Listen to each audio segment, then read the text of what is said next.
Gandhi Uncovered. 10 surprising facts about the Mahatma Gandhi. A name synonymous with peace, with revolution, with change. His image, instantly recognizable, a testament to a life lived in the pursuit of justice and equality. But how well do we really know the man behind the movement? This isn't just a story of a leader, but of a life lived in fascinating detail. A tapestry woven with threads of surprising choices and unwavering conviction. Join us as we delve into the lesser-known aspects of this remarkable individual, uncovering 10 surprising facts about Mahatma Gandhi, the man who shook the world with a message of peace. Chapter 1. A lawyer's journey begins. Our journey starts not in the heart of India, but on a different continent entirely. Long before the world knew his name, a young Mohandas Gandhi found himself in South Africa. This wasn't a pilgrimage, but a profession. A young lawyer, fresh from his studies in England, Gandhi arrived in 1893, ready to embark on his legal career. Little did he know this would be the crucible in which his philosophy of satyagraha, of non-violent resistance, would be forged. For 21 years, South Africa became his unexpected home. Here, Gandhi witnessed firsthand the injustice of racial segregation, the brutal reality of discrimination. This experience, far from his homeland, would be transformative. It was during these formative years that he first employed non-violent civil disobedience, challenging discriminatory laws and advocating for the rights of the Indian community. Chapter 2. A lifetime of vegetarianism. This commitment to non-violence, to respecting all forms of life, extended beyond the political sphere, deeply intertwined with Gandhi's personal beliefs. It found expression in a lifelong commitment to vegetarianism, a practice instilled from a young age. Gandhi's vegetarianism wasn't simply a dietary choice, it was a deeply held moral conviction, a testament to his belief in the sanctity of all living creatures. This conviction had deep roots, nurtured by his mother's devout Jainism, a faith renowned for its emphasis on nonviolence and compassion for all beings. This early influence was further solidified during his time in England. He encountered the London Vegetarian Society, a group that advocated for vegetarianism not just as a healthy lifestyle choice, but as an ethical imperative. Chapter 3. The Mahatma's dietary experiments. Gandhi's commitment to vegetarianism was unwavering, but his approach was far from static. Ever the experimenter, he saw food as a way to not just nourish the body, but to test its limits, to explore the possibilities of sustenance and self-sufficiency. His dietary explorations went far beyond simply abstaining from meat. There were periods of strict veganism, of surviving solely on fruits, of experimenting with diets of nuts and seeds. Each experiment, meticulously documented, was a testament to his inquisitive nature, his relentless pursuit of a truly sustainable and ethical way of living.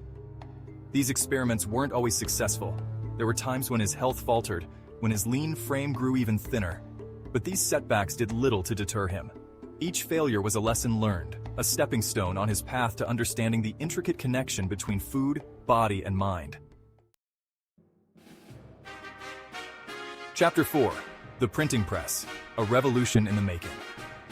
Imagine a world where knowledge was a privilege, a treasure jealously guarded by the elite few.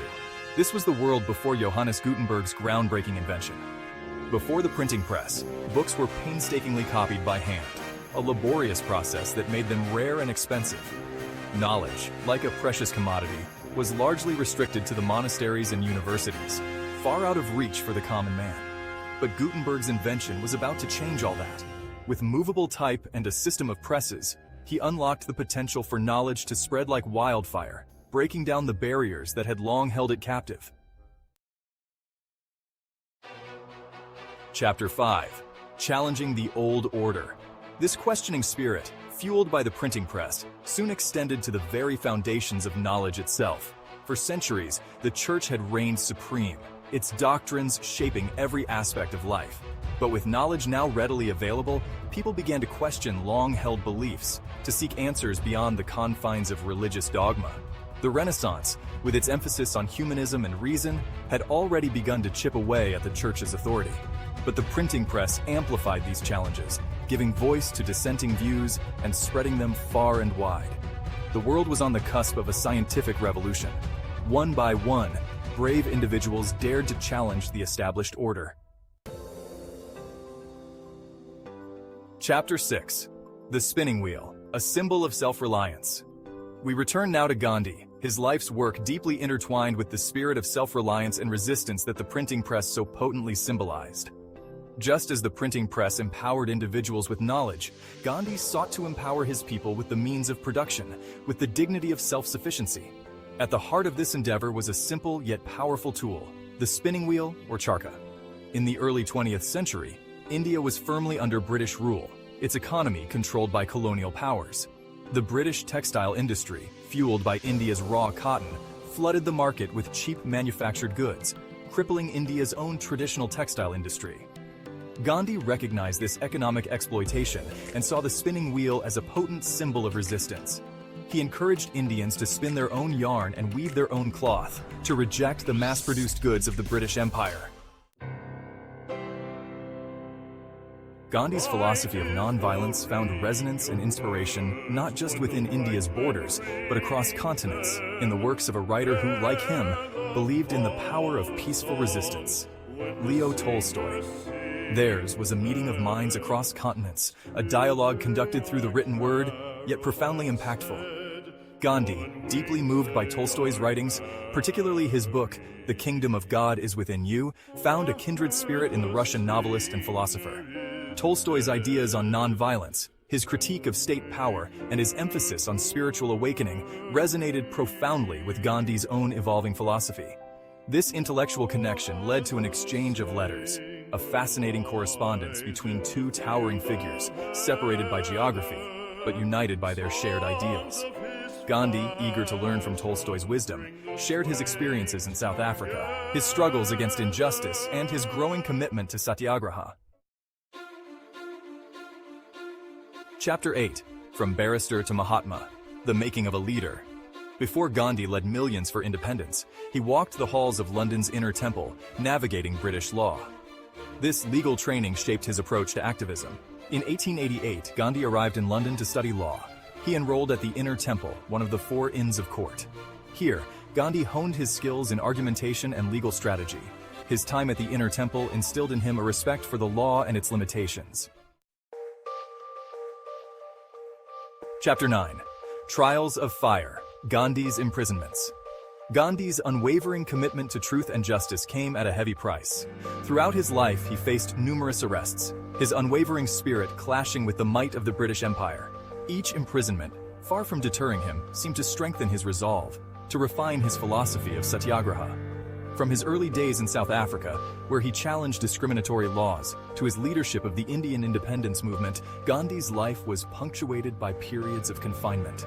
British prisons became unlikely crucibles, testing his spirit and forging his unwavering commitment to nonviolent resistance. Inside the confines of prison walls, stripped of his freedom, Gandhi found strength in solitude, in introspection. Chapter 10. A Legacy of Peace, Gandhi's Enduring Impact. Gandhi's life, though tragically cut short by an assassin's bullet, left an indelible mark on the world. His message of non-violent resistance, his unwavering belief in the power of truth and love, transcended the borders of India, inspiring generations of activists and leaders across the globe. From the streets of Montgomery, Alabama, to the segregated townships of South Africa, to the plazas of Prague, Gandhi's philosophy of satyagraha found fertile ground, inspiring movements for civil rights, social justice, and freedom. His life became a beacon of hope for the oppressed, a testament to the power of peaceful resistance. Martin Luther King Jr., the American civil rights leader, drew heavily on Gandhi's teachings, adapting his methods of nonviolent direct action to challenge segregation and discrimination in the United States. King's iconic marches, his boycotts, and his unwavering commitment to peaceful protest bore the unmistakable imprint of Gandhi's influence. The enduring legacy of the Mahatma. From his days as a lawyer in South Africa to leading India's independence, Gandhi's life was a testament to conviction and belief in the face of adversity. His commitment to vegetarianism, his imprisonment, each facet revealed a man deeply committed to his principles, seeking truth and advocating for a just world. His philosophy of nonviolent resistance inspired leaders like Martin Luther King Jr. and Nelson Mandela, showing the power of peaceful action to challenge injustice. Gandhi's life was full of inspiring moments. Which fact surprised you the most? Share your thoughts in the comments below, and don't forget to like, share, and subscribe to The Why Factor for more engaging historical content.